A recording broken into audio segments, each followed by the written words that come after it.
tanggal 20 Mei 2001 dalam membatasi jam operasional untuk IKP Surabaya Pusat Perbelanjaan mall dan sejenisnya sampai dengan pukul 22.00 atau jam 10 malam.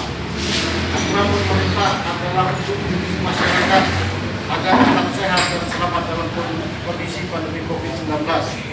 Mari kita putus rantai penyebaran COVID-19 dengan selalu menghindari kerumunan, menggunakan masker dan selalu mencuci tangan.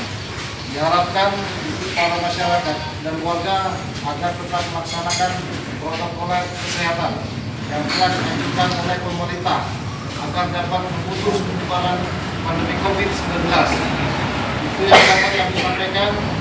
Mohon dari Instruksi Gubernur Aceh. Terima kasih. Selamat malam.